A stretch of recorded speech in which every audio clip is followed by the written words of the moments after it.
Aos que olham no espelho e não se veem. Veem as sobras dos que são feitos, imagens dos outros, dos que pintaram os quadros por si. Há quem se olha no espelho e não se vê, mas há os que querem ver além do aço do espelho. Esses são especiais. Eles, porque querem, conseguem ver. E sabem o que veem, seu rosto pintado no verso. Gole, gola weia, gola yetu, yase samela, uarika, dala kuru, dalo mana, gola we, gola we, gola we. Go away,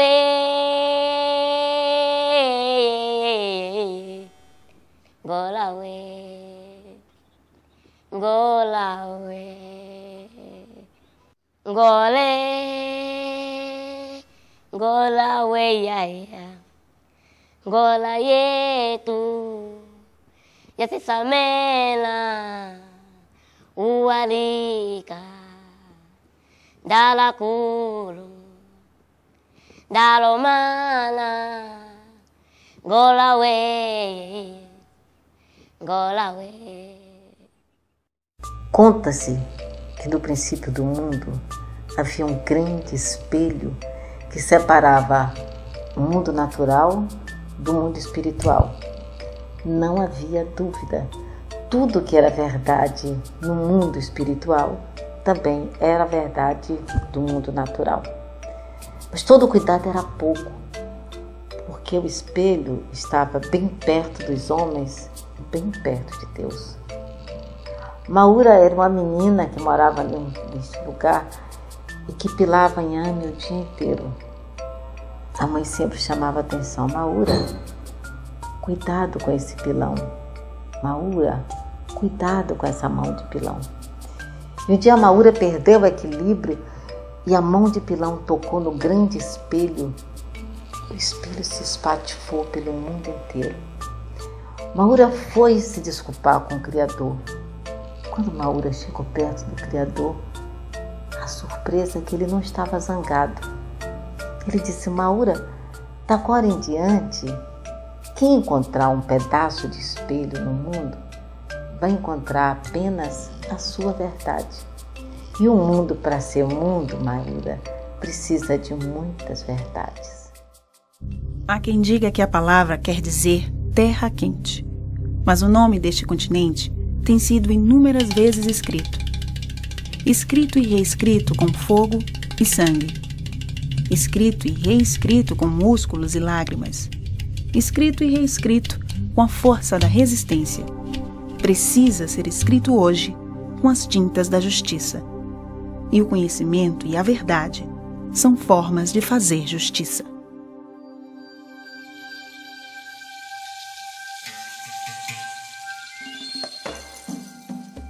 Um dos maiores continentes do globo, a África cobre aproximadamente 1/5 da superfície total da Terra. O continente é cortado quase ao meio pelo Equador, mas 2/3 de seu território ficam no hemisfério norte.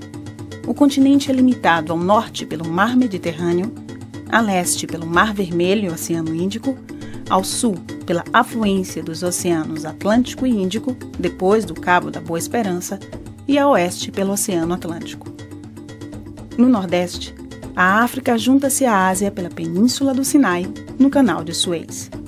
É cercada por várias ilhas e arquipélagos, como Madagascar e Maurício, no Oceano Índico, e Madeira, Canárias e Cabo Verde, no Oceano Atlântico. O clima é muito afetado tanto por sua posição em relação ao Equador, quanto pelas diferenças de relevo. As temperaturas são em geral elevadas durante a maior parte do ano, mas modificam-se nas elevações das montanhas, bem como pela influência das correntes marítimas no litoral. O clima quente predomina na maior parte da África, tanto na zona tropical, úmida no verão e seca no inverno, quanto na zona equatorial, com temperaturas elevadas e chuvas abundantes. Nos grandes desertos, como o Saara e o Kalahari, as temperaturas são muito altas de dia e baixas à noite, ou seja, possuem elevadas amplitudes térmicas diárias. No norte e no sul, predomina o clima seco de tipo mediterrâneo. O continente africano é rico e diverso em várias paisagens naturais, entre elas as equatoriais, muito úmidas e ricas em biodiversidade, as tropicais, que vivem com duas estações do ano bem definidas, uma seca e outra chuvosa, com duas formações vegetais bastante interessantes, como as savanas e as estepes, muito próximas dos desertos. Nós temos as áreas desérticas, pouco diversas, mas bastante características, ricas em recursos minerais, e nós temos as regiões montanhosas, como o Kilimanjaro, um dos pontos mais instáveis e mais altos do mundo. Do ponto de vista do relevo, destaca-se o Planalto dos Grandes Lagos, com o ponto culminante do continente, o Monte Kilimanjaro. Há 200 milhões de anos atrás, a África e o Brasil ressurgiram no meio do magma. Essas regiões datam do pré-cambriano. Isso significa que elas são as áreas mais antigas da Terra. Elas eram a mesma área. Nós denominamos essa região de Pangeia. Contudo, houve uma separação desses continentes devido ao soerguimento de várias placas tectônicas, criando o que nós chamamos de Oceano Atlântico. Isso gerou uma semelhança e uma diversidade bastante singular nessas duas áreas. Tanto o Brasil como boa parte da África tem uma grande extensão latitudinal, o que proporcionou várias paisagens, vários tipos e espécies de paisagens em toda a região. A fauna da África é uma das mais ricas do mundo. Na floresta equatorial há muitas aves, símios, chimpanzés e gorilas, répteis e anfíbios. Na savana, rinocerontes, girafas, elefantes, hipopótamos, leões, leopardos e hienas. No deserto, chacais, insetos e répteis. Na zona mediterrânea, lebres, cabras, raposas e aves de rapina. Em relação à hidrografia, o continente africano possui a segunda maior bacia fluvial do mundo, o Rio Congo. Já o Rio Nilo, com 6.690 quilômetros, é um dos rios mais longos do mundo. A beleza da paisagem africana serviu de inspiração a músicos, poetas, escultores, pintores, que usaram esta beleza natural como metáfora de expressão de sentimento. Suas alegrias foram transpostas às suas obras de arte. Suas tristezas também foram transpostas em criações artísticas.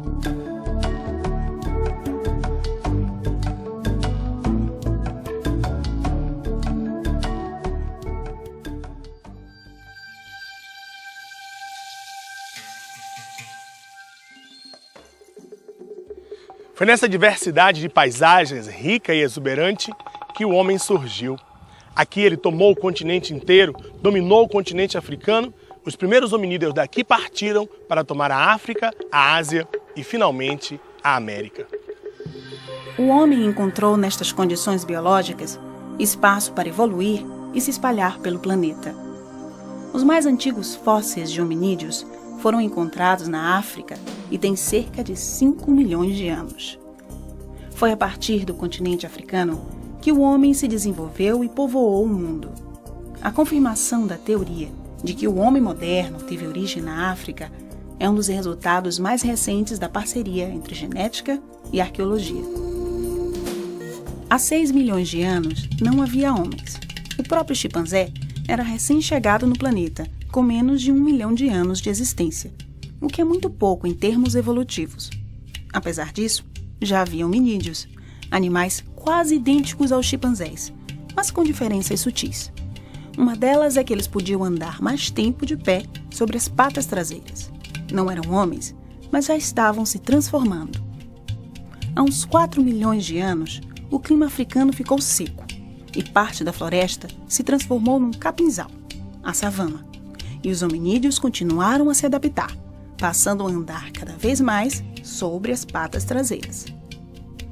Logo surgiram diversas outras espécies assim. Entre 2,5 e 2 milhões de anos atrás, surgiram os primeiros representantes do gênero humano. Ainda ia demorar muito para aparecer o Homo sapiens, mas esses ancestrais longínquos eram espertos. Foram eles que inventaram o fogo e fabricaram as primeiras ferramentas de pedra. Há cerca de 1 milhão de anos, havia diversas espécies humanas na África e, a partir daí, começaram a ocupar o planeta. Uma pequena parte pode ter ido para a Europa, mas a maioria foi para o leste, ocupando gradualmente o Irã, a Índia, o Sudeste Asiático e a China. Finalmente, entre 200 mil e 100 mil anos atrás, um grupo de ancestrais evoluiu, surgindo uma nova espécie humana, a nossa, e ela também deixou a África, seguindo basicamente os passos de seus ancestrais, mas chegou mais longe. Há 40 mil anos, já tinha entrado na Europa pelo leste, ocupando em seguida o resto do continente, e da Ásia espalhou-se para a Oceania e para a América.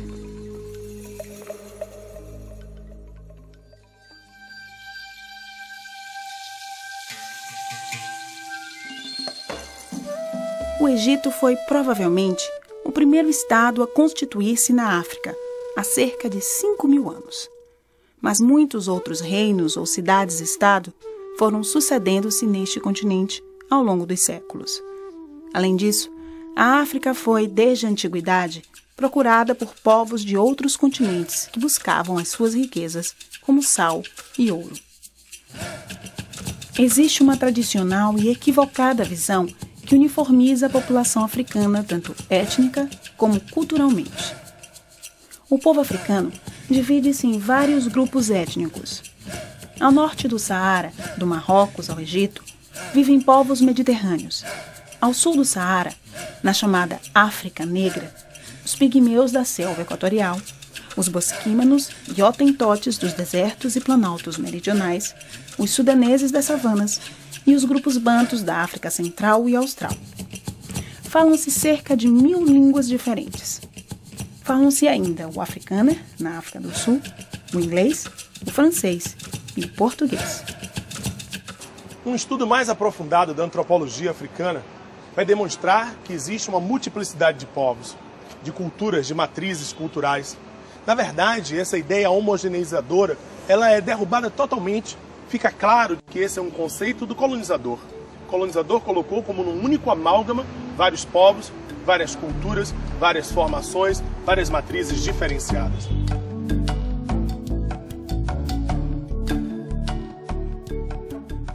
A formação angolana é recente, porque é a formação colonial. Essa história toda a gente conhece, que os portugueses chegaram à costa aqui do Atlântico em 1482 e encontraram vários povos.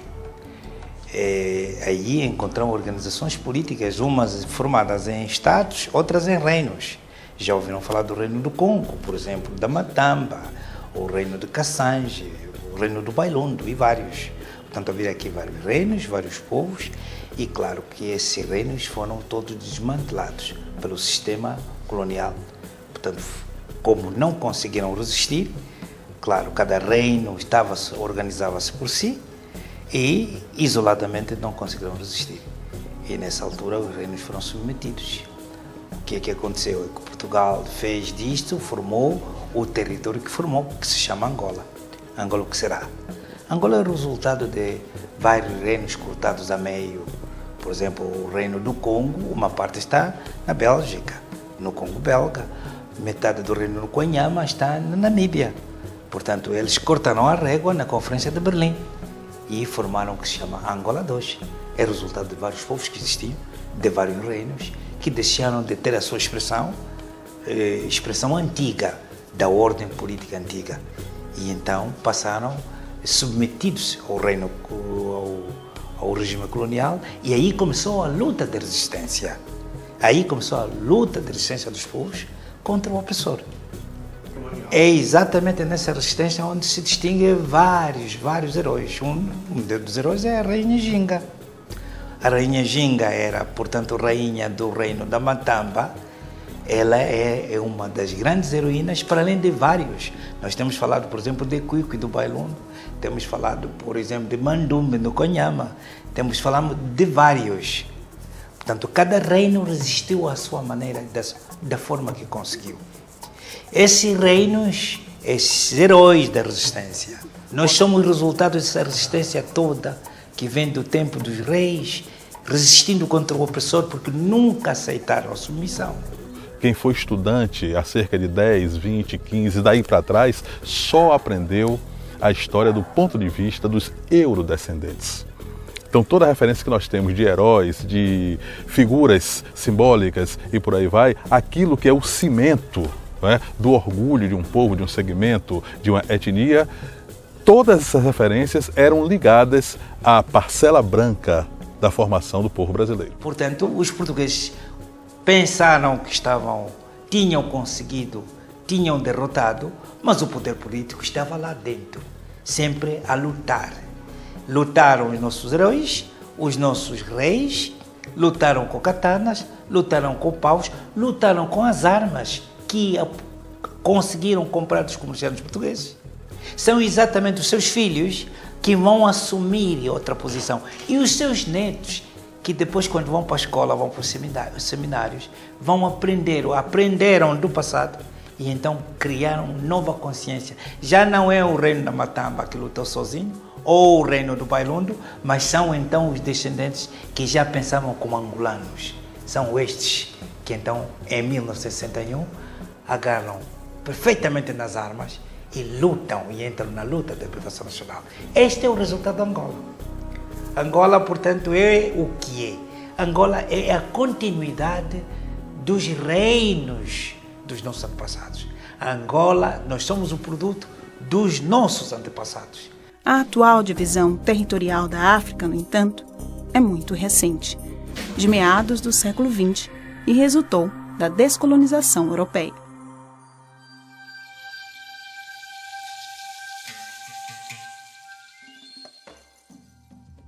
A cultura e vida na África sempre estiveram sob ameaça. Os interesses externos olharam o continente com usura e ambição. A riqueza natural, a grande disponibilidade de mão de obra e a vastidão territorial colaboraram para a exploração. O poder político, o Estado europeu, se tinha esgotado a sua expansão no continente. Tinha que encontrar novos mercados. E esses interesses mercantis, os interesses econômicos, vieram também, por outro lado, envolvidos na ideia de evangelização. Mas, no fundo, é o Estado europeu que tinha esgotado a sua forma de se expandir, de se refazer. Então tinha que se refazer noutros continentes.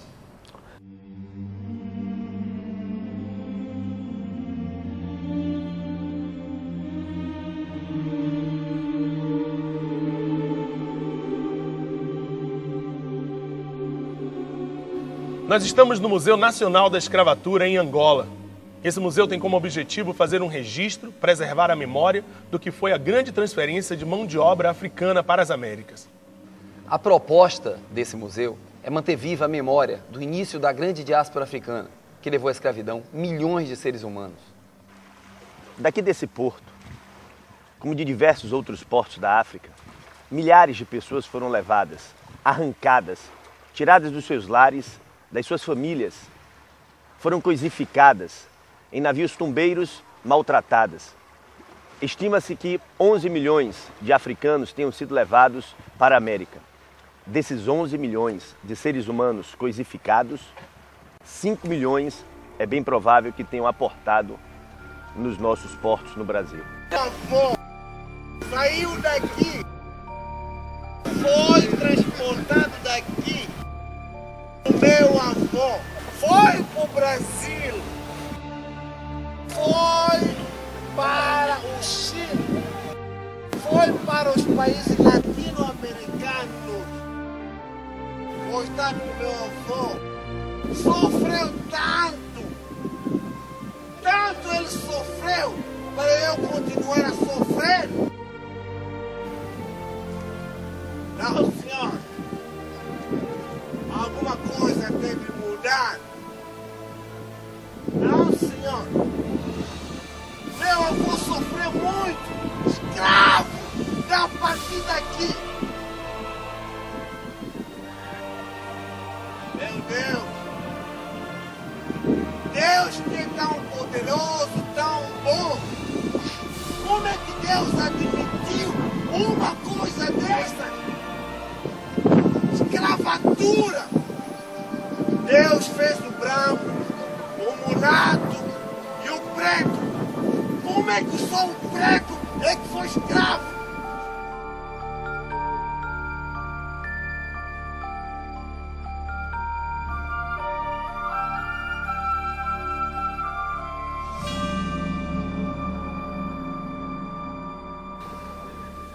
Esse aqui é um dos pontos da diáspora africana. Nós estamos aqui no Museu da Escravatura, Museu Nacional da Escravatura de Angola. Daqui começou uma parte da tragédia africana. Daqui saíram os nossos ancestrais em direção à América, em direção ao Brasil, em direção à América do Norte, ao Caribe. Daqui se iniciou uma parte de toda a destruição, de toda a segregação do povo africano em direção aos interesses do capitalismo mercantilista na América.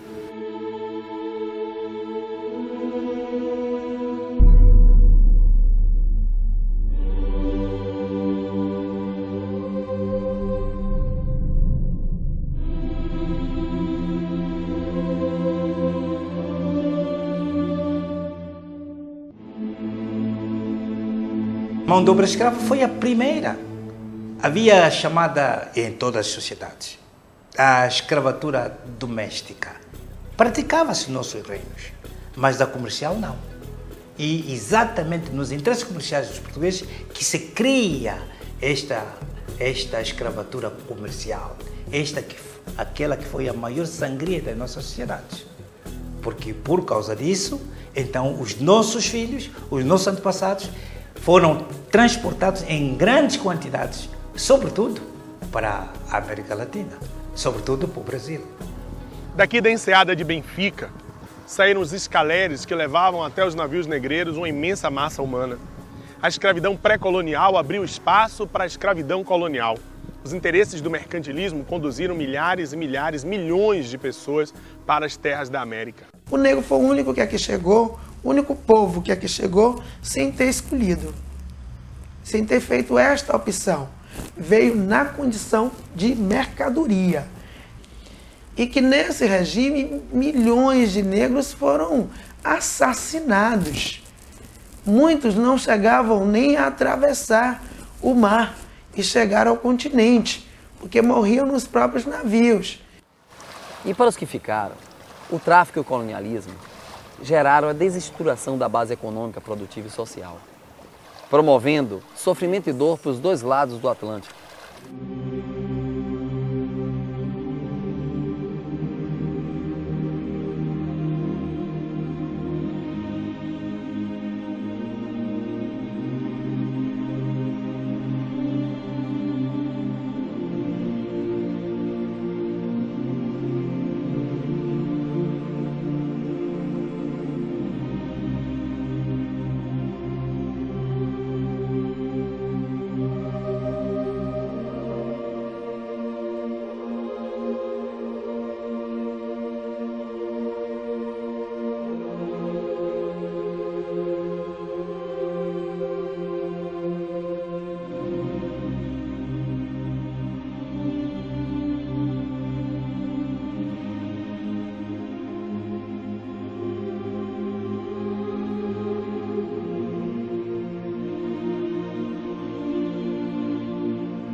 A partir do século XIX, os interesses do capitalismo hegemônico no mundo europeu e América do Norte mudaram seu foco em relação à África.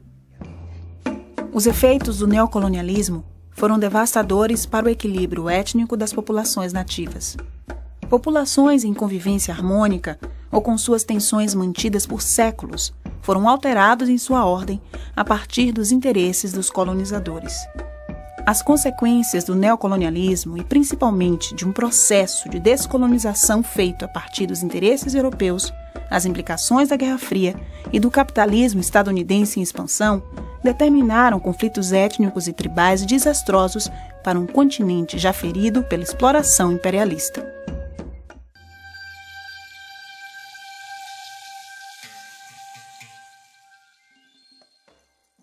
Enquanto a roetura africana se estabelecia, as influências da tradição, quimbanda, candomblé, tambor de mina, etc., continuavam a se impor no mundo, em particular no Brasil e mais especificamente na Bahia. A questão é compreender que foram milhares de etnias que vieram para o Brasil. Então, essas muitas etnias, elas se espalharam no Brasil inteiro e cada parte do Brasil elas foram tomando uma característica e um nome. Então, a religião de matriz africana é Umbanda, é Batuque, é Xangô, é Tambor de Mina. Então, o importante é que há uma essência. E a essência dessa religião é a essência agregadora, é o poder de agregar, é a necessidade de agregar. Quer dizer, quando no navio as etnias, por serem diferentes, estavam juntas, porque lá eles brigavam por limites, né? E aí o que acontece? No momento que eles tinham um inimigo comum, eles passaram a ser malungos, eles passaram a ser irmãos. Eles começaram a se agregar e nunca mais pararam de se agregar. Quer dizer, a agregação que surgiu já no navio, ele vai para um canto da senzala, aonde um povo que tinha deixado uma sociedade cuja base dessa sociedade era a família, era impossível viver sem essa família. Nós podemos identificar, inclusive, o sincretismo como um elemento de resistência. Durante muito tempo, a elite intelectual do Brasil avaliava o sincretismo como uma rendição do povo negro que submeteu, portanto, à cultura do dominador. O sincretismo, todos sabemos, é uma forma de mesclar a cultura e a religião católica cristã do europeu dominador com o candomblé, né, do povo negro africano. Hoje nós temos a clareza de que isso sim foi uma resistência. Quando da opressão do homem branco, da negação dos valores culturais do povo africano, passamos a ter, portanto, no sincretismo uma forma de manutenção e de preservação. Que a gente percebe no terreiro, quando você chega no terreiro, você percebe um terreiro como uma síntese do continente africano. Então, uma síntese onde os diversos orixás representam um lugar, um território, um lugar onde você é filho de Xangô, filho de Oxalá, filho de Oxum, filho de Iemanjá. Então você tem um sentido de filiação, de pertencimento que gera o sentido do cuidado, do acolhimento, do manter-se junto. O sentido dos terreiros é um sentido que transcende a história contada, transcende a história linear, transcende a história que a gente conseguiu saber.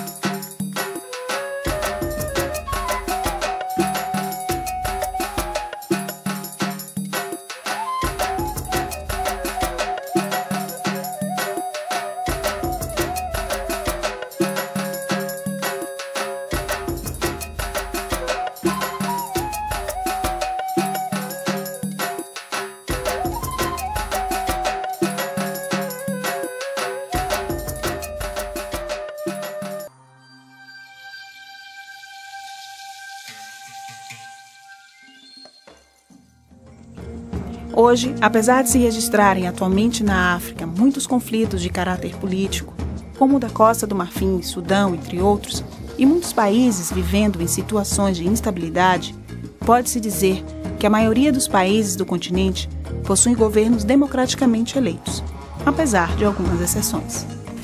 Em geral, os governos africanos são repúblicas presidencialistas, com exceção de algumas monarquias existentes no continente. Depois de 21 dias de guerra, que não podia sair fora, buscar um copo d'água, buscar comida, porque a tropa depois invadiu todas as lojas, saques, assaltos. Na rua era só tropa armada, todo civil que pudesse aparecer na rua era morto. Bebendo água, comendo folhas assim, essas folhas de mandioca tem aquelas folhas, come-se. Há muitos tiroteiros por ali, há muitas bombas que estão lançadas, isso pode...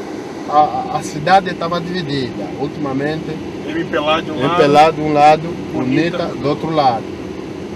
E então, o que é que acontece?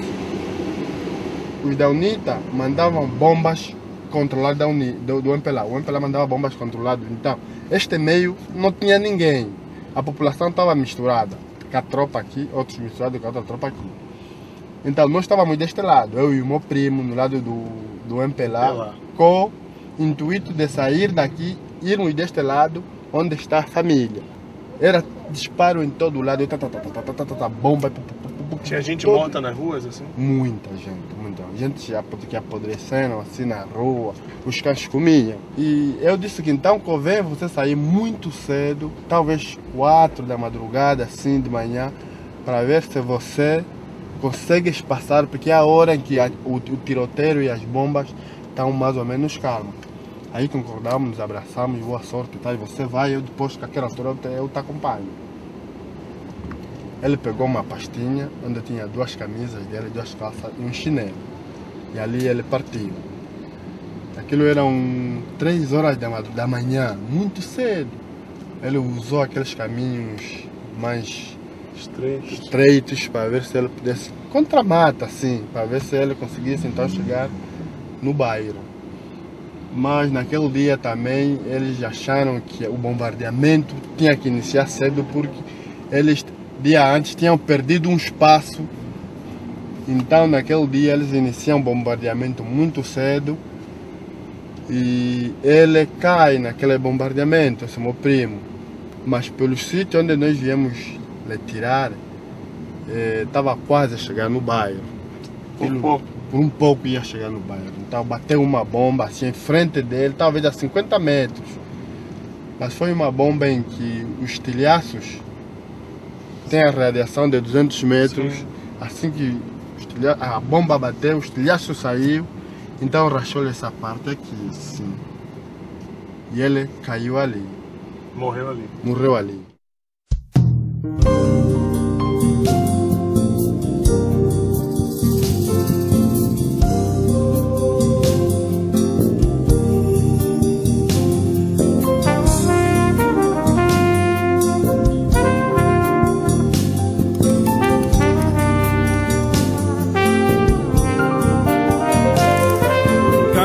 Dona Dominga, mãe velhinha, velhinha Dona Dominga da vida, em vida perdeu os filhos na guerra, com guerra tanta alegria sem terra, Tolopita, Pachini, Malamba Dominga, ulele, ulele, ulelengana, Tolopita, Pachini, Malamba Dominga, ulele, ulele, ulelengana. Dominga, seus olhos ficaram sem choro, o choro já ficou seco no peito. No peito o coração vive de aperto o sustento de um neto incerto. Tolopita, Pachini, Malamba Dominga. Eu acho que talvez a maior demonstração de uma selvageria que ainda vige em pleno século XXI é a omissão com que o mundo rico, o mundo ocidental especialmente, mas há alguma coisa também do mundo oriental, tem em relação aos dramas humanos de massa que ainda se pode testemunhar em frações da África. Você tem países em que 40% da população estão contaminados com o vírus da AIDS. Você tem países em que a expectativa de vida não atinge 40 anos redondos. Você tem ainda uma luta selvagem de natureza tribal, financiada por armas que são produzidas no Ocidente. Você tem uma espoliação de recursos naturais sem deixar praticamente nada para o povo africano, e esses talvez sejam as maiores, essas são para mim não talvez, com certeza, a maior demonstração de que há uma selvageria ainda nas grandes elites do mundo hoje. As armas da UNITA, na sua maioria, vinham dos Estados Unidos. A UNITA tinha contato com os Estados Unidos. Sim. E eles tinham armas lá, as armas deles vinham de lá. junto. Ali eles deram-me uma arma, eu disse, lá vamos mesmo, eu também já não fico aqui mais sozinho. Ali fomos caminhando, ali travamos guerra. Você pegou a arma Eu também? peguei a arma. Travamos guerra porque ali tínhamos que superar, havia uma barreira muito forte da UNITA que tinha que ser superada, tínhamos que abrir linha aí, guerra, tiroteios. Eu não sei se matei ou não matei, mas houve fogo cerrado para nós podermos passar ao. Depois de um mês, aquela guerra durou 57 dias e depois de um mês, então houve um acordo de cessar as hostilidades. Houve uma conversação entre o MPLA, a UNITA, as Nações Unidas e tal, e disseram que não. Já que ambas as partes não estão a se entender, então eles decretaram uma trégua de ambas as partes para ver se a Cruz Vermelha viesse reabastecer comida nas populações. Sim. Então, naquela trégua, deram também oportunidade de todos que tiverem famílias mortas pela rua, então recolherem, cada um reconhece o seu morto, sua família morto, para ir recolher. E é ali onde nós fizemos a nossa luta também, encontramos o meu primo morto, mas já estava em estado de putrefação. Nós não fizemos nada, tiramos apenas o lençol, olhamos ali, enterramos no quintal de casa. Me chocou muito porque ele ficou comigo muito tempo. Claro. E você sobreviveu e ele não. E eu não. Mas agora você está aqui, trabalhando? Sim, aqui estou a trabalhar. E a paz foi boa para Angola, mudou Angola. Sinceramente, que eu digo que para Angola essa paz foi muito importante, principalmente para nós, os pobres, porque eu neste momento consigo decidir ir para a minha terra agora, independente de ter carro, a pé, eu que sei se eu vou a pé, se eu vou de carro ou vou de avião. Isto é muito importante para mim, sobretudo. Oh Deus meu Senhor, eu brado aos céus, Santana Nossa Senhora, Rainha com véus. Castigo mais forte no mundo, no fundo não há. Agora se reza para o céu, pois no inferno se está.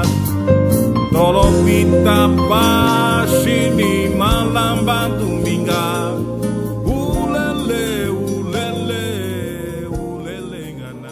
A guerra deixou sequelas dolorosas, dor e sofrimento. Feridas que procuram ser fechadas pelo trabalho e reconstrução. Por outro lado, não podemos pensar a África apenas sobre a ótica da negatividade. Apesar das amnésias políticas e dos recuos, também há uma África pulsante em termos de modernidade.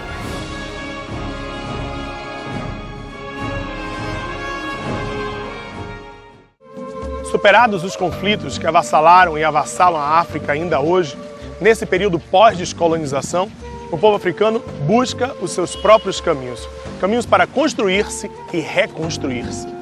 O desenvolvimento africano tem sido calcado nos recursos minerais, no petróleo, no diamante, entre outros. Porém, principalmente na espiritualidade do seu povo, na força, na criatividade dele. Através da sua arte, da sua literatura, da pintura, da escultura, o povo africano vem protagonizando uma nova história, mostrando ao mundo a sua beleza, a sua riqueza e este mundo agora reconhecendo esse universo fantástico que é a arte africana.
A arte africana envolve um espectro diferenciado, desde representações em pinturas, esculturas e objetos ornamentais de uso permanente e cotidiano para comemorar os ancestrais, cultuar as forças naturais, invocar forças vitais, propiciar boas colheitas, até objetos em geral que acompanham os ritos, as danças e as cerimônias religiosas em sua ampla gama de singularidades.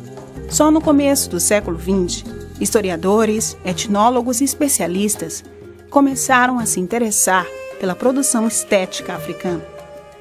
Em salões e exposições na Europa, artistas e críticos se encantaram com os objetos de arte então recém-descobertos. Demorou, no entanto, para que o olhar etnocêntrico reconhecesse a sua qualidade. As características formais da escultura africana são a desproporcionalidade, o exagero de uma ou outra parte, a frontalidade, a verticalidade, a simetria, estilização, a abstração e a repetição acentuada das formas. Há uma grande lacuna nos estudos sobre a arte africana. Durante muitos séculos, essa arte praticamente inexistia para o Ocidente. Ela era considerada uma arte feita por povos primitivos e bárbaros. Só que hoje, em pleno século XXI, nós precisamos fazer a devida reparação. Estamos aqui com o mestre Bonga, que produziu essas duas belas esculturas. Feitas de que, mestre? Feito de madeira de pau preto. Madeira de pau preto. E o que simboliza? Simboliza que é um velho, quer dizer, um soba que tenha que cuida o seu povo, as suas aldeias. Perfeito. Aqui é um soba, é uma pessoa influente na sua tribo que cuida de toda ela. De toda ela, exato. E essa daqui, mestre Soba? Essa aqui é uma camponesa que acabou de sair no rio a cartar água. Assim está o caminho ao povo. Perfeito. É uma camponesa que tem também uma função... Leva uma cabaça, essa cabaça que leva água do rio para o povo.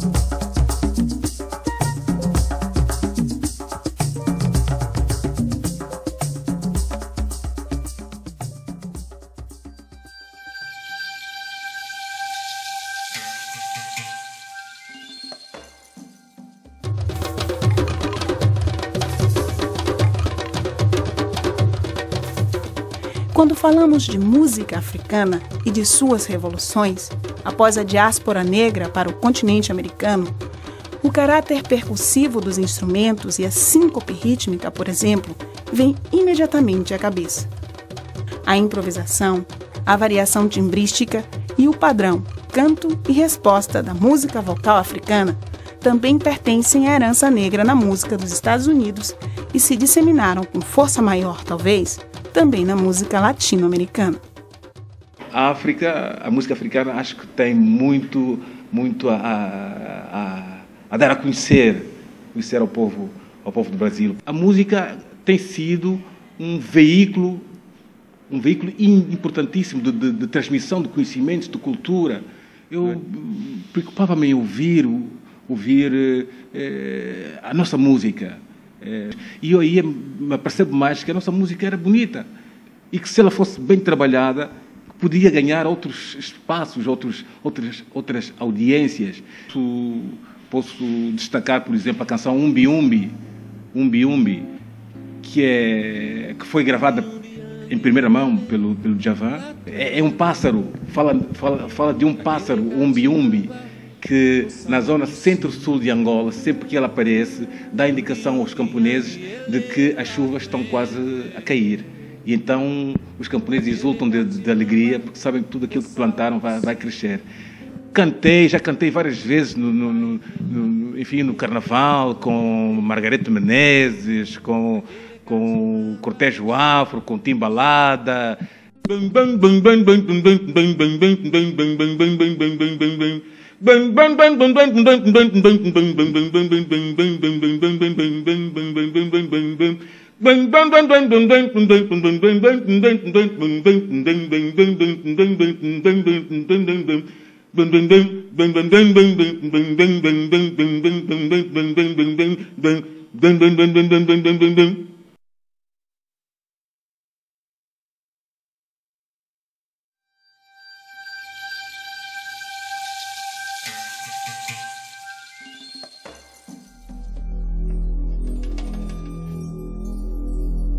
Que lugar pode ocupar a literatura num continente devastado pela miséria, pelo analfabetismo, pelos conflitos armados, pela precariedade da vida?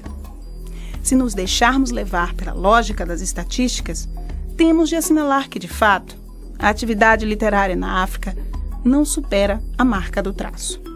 Porém, segundo Mia Couto, um de seus mais prestigiados escritores, essa duríssima realidade não pode ser vista como um impedimento para o lugar do sonho que a literatura pode abrigar.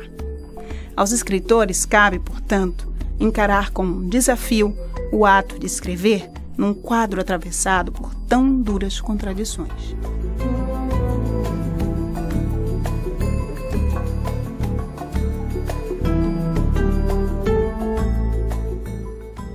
Eu acho que é importante chamar a atenção para justamente essa faceta que nós não conhecemos, que é as literaturas africanas nas línguas tradicionais. Como é essa coisa da língua? A língua oficial aqui qual é? É o português. É o português. O que se trata, trabalha nas escolas, é o que basicamente é a língua oficial de todo o país. Né? Exato, isso é lógico. Mas vocês falam outras línguas, né, Eloy? Existem vários tipos de línguas nacionais. Temos Kikongo, temos Kimbundo, temos Umbundo, temos Nganguela, etc. Vários tipos de línguas que nós temos, Umbundo, que é o nacional.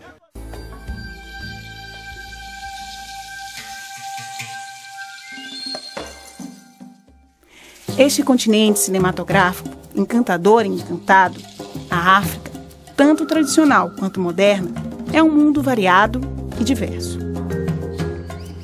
Na sua complexa realidade social, a África é composta de sociedades que têm, cada uma, sua individualidade cultural. O continente negro, o berço da civilização, durante muitos anos esteve à margem da contemplação e do reconhecimento ocidental. Acho que conhecer essa história, por exemplo, para os brasileiros é muito importante, porque nós temos muitos descendentes aqui por causa da história recente da própria Angola, as transformações porque eles passaram dentro de um processo que foi também todo ele africano, com as revoluções africanas. Acho que é um enriquecimento enorme para o Brasil conhecer melhor Moçambique, Angola, África do Sul, Senegal. Acho que a possibilidade de que o jovem brasileiro, não é, no país inteiro, possa começar a poder tecer essas considerações amplas a respeito de como a história veio se desfiando, acho muito bom, muito enriquecedor para o Brasil. Eu acho bonito, né? Isso, não esquecer é uma forma de fazer justiça, né? E lembrar o que precisa ser lembrado. Lembrar Milton Santos, lembrar Juliano Moreira, lembrar Teodoro Sampaio. Isso é uma forma de fazer justiça, lembrar o que precisa ser lembrado, entre tantos outros desse Brasil todo, né? De negros e negras que tiveram ações significativas para o Brasil ser o que é hoje. Um país que tem mais de 50% de negros, uma cidade que tem mais de 80%, é uma cidade construída por negros, né? É isso, Salvador é a cidade mais negra, né, do mundo fora de África. Então, quando a gente traz para Salvador um pouco da cara mesmo de Salvador, eu acho que foi um momento muito importante, assim, muito importante para a autoestima da sociedade de uma forma geral, né? É você dizer, essas pessoas que fazem essa cidade São essas pessoas que estão escondidas da televisão, que estão escondidas dos outdoors, dos cartazes, dos jornais, né? São essas pessoas que fazem 80% dessa cidade, né? Que precisa de espaço, que precisa de visibilidade, né? E que se a gente conseguir enxergar e assumir o que essa cidade é realmente, a gente vai poder ter uma outra perspectiva de futuro, uma outra perspectiva de convivência, certo? E de desenvolvimento para a cidade.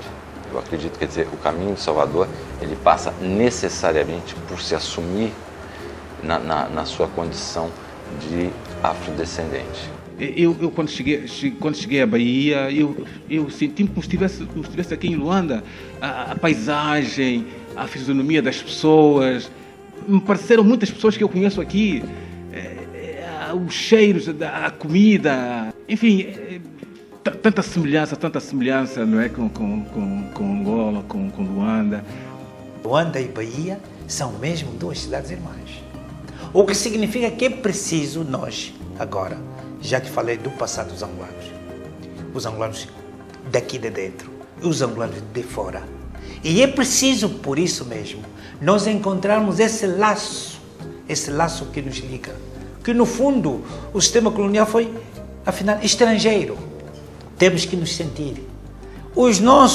Vocês da Bahia têm que estudar, afinal, esta interligação cultural ancestral, onde encontramos a espiritualidade que guia o nosso futuro.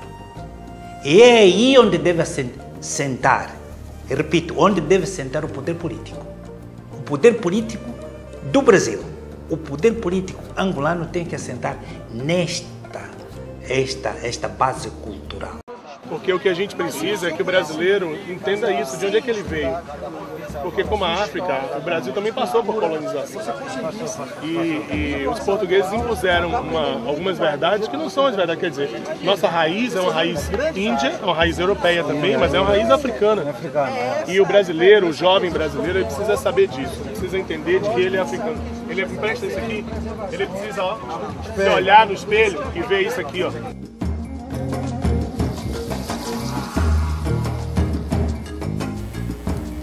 Eu me vejo sempre, eu me encontro sempre pensando, afinal, quem sou eu? Por saber quem eu sou, por saber de onde eu vim, por saber quem são os meus ancestrais, por saber que eles não foram um bando de negros fugidos que chegaram aqui, por saber que eu tenho uma história construída. E essa história, eu acredito, construída por mim e por uma ancestralidade que me fez ver como uma mulher capaz de produzir sentido para a vida. Sentido para a minha vida, sentido para a vida de crianças, sentido para a vida de outras mulheres, né? De outras mulheres negras, né? Nós tivemos, lamentavelmente, durante centenas de anos, a escravidão e, depois dela, libertos os escravos, a sociedade brasileira, a sociedade baiana, não quis contribuir em nada para a formação daqueles que foram libertados, dando educação. A educação é a mola mestra para que todos sejam iguais. Que a partir de agora a criança, né, o garoto, a garotinha negra, indígena, ela vai começar a aprender o feito dos seus maiores. Ela vai começar a ter o quê? A ter um espelho. É isso mesmo, um espelho onde se mirar, onde construir a autoimagem, onde construir a imagem positiva e fazer disso uma força interior para lhe conduzir a conquistas futuras. Então, a educação, ela passa a desempenhar um papel importantíssimo, porque ela vai trazer este conteúdo da África, essa ancestralidade africana para o lugar onde sempre deveria estar, na sala de aula, né, para ser ensinado, para ser passado este conteúdo a todos os estudantes brasileiros. Olha que isso não é apenas a ênfase na cultura de um povo, de uma etnia. Isto é o primeiro capítulo da verdadeira aula de democracia que o país esperou até agora. Eu acho que a África, sobretudo, tem a oferecer uma parte de nós mesmos, né? uma parte da nossa história, uma parte da nossa formação que passa necessariamente por África, né? Ela tem a oferecer uma parte da gente mesmo, um resgate com a nossa vida, com a nossa história, com a nossa sociedade.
Nada, por isso eu uso essas tranças, é típico africano, então eu tenho orgulho imenso de ser angolana. É aí onde assenta o orgulho. O orgulho de ser africano vai assentar exatamente nisso. Eu neste momento não tenho complexo absolutamente nenhum, porque eu sei que os filhos africanos vão ser capazes, mesmo que se diga os problemas que nós temos vários problemas, mas os filhos africanos vão ser capazes de irem buscar esta força humana do passado para construírem a sua africanidade e entrarem no clube do mundo, jogar tal como jogam os outros povos. Eu, de fato, eu me orgulho de ser e me sentir uma mulher negra. Eu fico feliz quando eu me percebo como educadora negra. E, de fato, se eu não tivesse essa consciência, eu era apenas uma educadora. Já era grande coisa. Agora, ser uma educadora negra, eu acho muito bom. Eu me sinto grande orgulho de ser africano, principalmente um grande sangue de Angola. Eu me sinto mesmo no coração. Até a morte do meu coração mesmo. Angola é meu país. Angola é...